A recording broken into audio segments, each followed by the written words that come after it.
Hello everyone.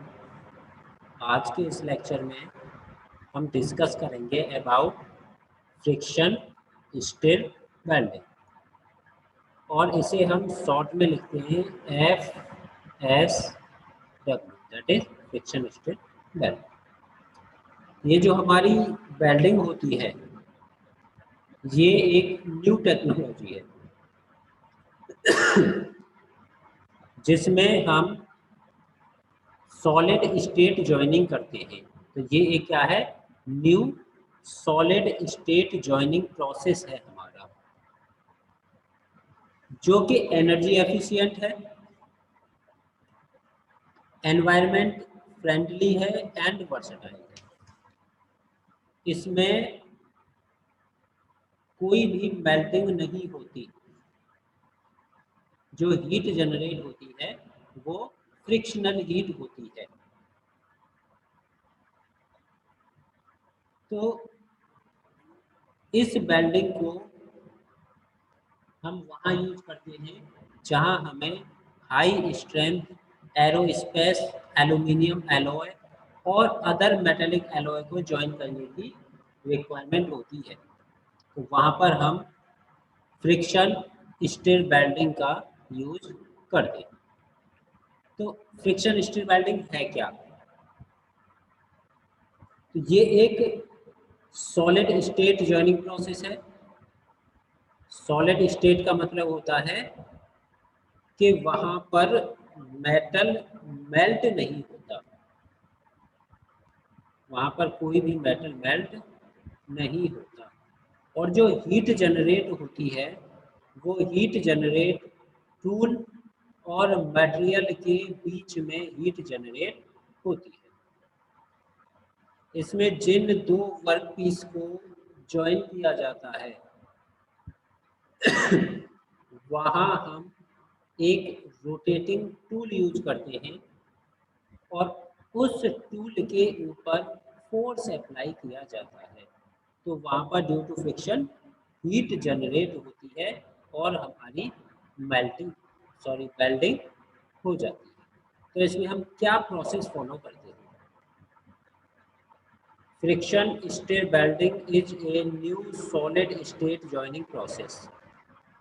Here is cylindrical soldered tool along with profiled probe is rotated and feed at a constant transverse rate into the joint.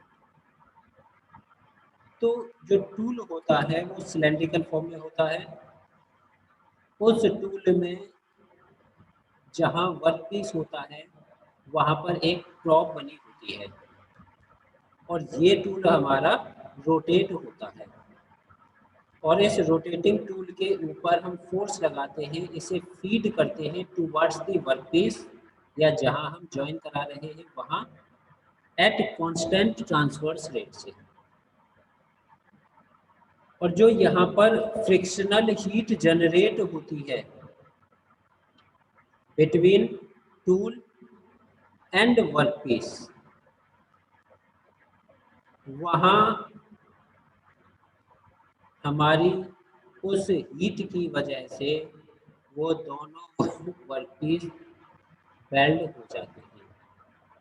So friction heat generated between the wear resistance welding tool and the workpiece along with mechanical mixing heat cause the stirred material to soften without bleaching.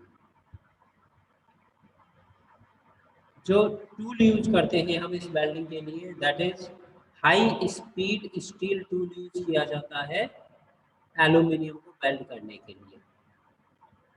And welding of steel and tungsten, steel और tungsten alloy को weld करने के लिए जो हम tool use करेंगे वो या तो टंगस्टन एलॉय का होगा या फिर इरेडियम का होगा। तो जिस मटेरियल को हमें वेल्ड करना है उसी के अकॉर्डिंग टूल सेलेक्ट किया जाता है कि किस टूल की हेल्प से हम इसे वेल्ड कर सकते हैं। उसके बाद advantage of friction stir welding. Friction stir welding में कोई भी हीट जनरेट नहीं, कोई भी मेल्टिंग नहीं हो रही, ये सॉलिड स्टेट में हो रही है। और जो हीट जनरेट हो रही है वो टूल के रोटेशन और वर्कपीस के बीच में जनरेट हो रही है। तो इसमें जो डिस्टॉर्जन होता है और जो श्रिंकेज होती है वो बहुत कम होती है। जब हम सॉलिडिफाई करते हैं तो वहाँ पर श्रिंकेज और डिस्टॉर्जन हमारा कम होता है। यहाँ पर कोई भी आर्क प्रोड्यूस नहीं हो रही और पोरोसिटी भी नहीं है। No arc and no porosity. इस वेल्डिंग को हम किसी भी पोजीशन में यूज कर सकते हैं, horizontal, vertical, incline, in all position we can weld the workpiece. ये एक एनर्जी एफिशिएंट प्रोसेस है, एनवायरनमेंट फ्रेंडली प्रोसेस है, क्योंकि इसका एनवायरनमेंट के ऊपर कोई भी इफेक्ट नहीं होता है। इससे जो हम वेल्डिंग कर रहे हैं उनकी मैकेनिकल प्रॉपर्टीज अच्छी होती है, fatigue strength, tensile strength, bend test, ये सभी अच्छे होते हैं।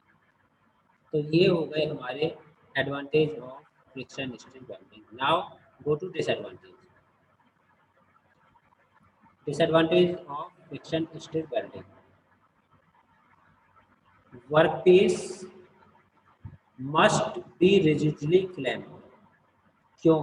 क्योंकि जब हमारा टूल रोटेट हो रहा है तो उस रोटेशन की वजह से वो टूल वर्कपीस के ऊपर स्ट्राइक करेगा और उस वर्कपीस को वो रोटेट कराएगा। उस रोटेशन से हमारे वर्कपीस इधर उधर अलग डायरेक्शन में मूव कर सकते हैं। उनके मूवमेंट को रोकने के लिए हम उन्हें प्रॉपरली क्लैंप करते हैं, जिससे कि वर्कपीस शिफ्ट नहीं हो सके। की hole at the end of each belt. Belt के हर एक एंड पर एक की होल रखते हैं। Can not make joints which required metal deposition. उन्हें वेल्ड नहीं कर सकते जिनमें मेटल डिपोजिशन की रिक्वायरमेंट होती है, क्योंकि यहाँ पर हम कोई भी मेटल डिपोजिट नहीं कर रहे हैं, कोई फिलर मेटल यूज नहीं किया जा रहा। जो मटेरियल में वेल्ड हो रहा है, जो मटेरियल जॉइन हो रहे हैं, वो ड्यू टू फ्रिक्शनल हीट की वजह से जॉइंट हो रहा है। Initial cost of machine is very high compared bye fusion welding. इसकी जो मशीन होती है जिसे हम ऑपरेट करते हैं उसकी कॉस्ट बहुत ज़्यादा होती है as compare to fusion welding. Now applications of friction stir welding. Ship building and marine industries, यहाँ पर फ्रिक्शन स्टिर वेल्डिंग हम यूज करते हैं। एरोस्पेस इंडस्ट्रीज, एरोस्पेस इंडस्ट्रीज में भी हम इसकी हेल्प से वेल्ड कर सकते हैं। Railway and land transport, railways और जो हमारे लैंड ट्रांसपोर्ट व्हीकल्स होते हैं बड़े ट्रक, वहाँ पर भी हम फ्रिक्शन स्टिर वेल्डिंग को यूज करते हैं। Now limitations of this welding. क्या इसकी लिमिटेशंस होती है? अगर वर्कपीस को प्रॉपरली क्लैंप नहीं किया गया तो हम इस वेल्डिंग को नहीं कर सकते। तो यहाँ पर वर्कपीस प्रॉपरली क्लैंप्ड होने चाहिए और जो वेल्डिंग कर रहे हैं उसके एंड्स पर की होल्स होने चाहिए। जो हम आर्क वेल्डिंग कर रहे हैं या फिर मैनुअल वेल्डिंग कर रहे हैं उसमें हमारे पास वेल्डिंग टॉर्च होती है। उस वेल्डिंग टॉर्च को हम इधर उधर मूव करा सकते हैं, बट यहाँ पर जब वर्क पीस फिक्स कर दिया गया तो हम उस वर्क पीस को शिफ्ट नहीं करा सकते। तो इसमें फ्लेक्सिबिलिटी कम होती है as compare to manual welding and arc welding. उनके कंपैरिजन में ये लेस फ्लेक्सिबल होता है। तो ये कंप्लीट हुआ हमारा friction stir welding. Definition, process, tools used, advantage, disadvantage and application. Thank you all of you.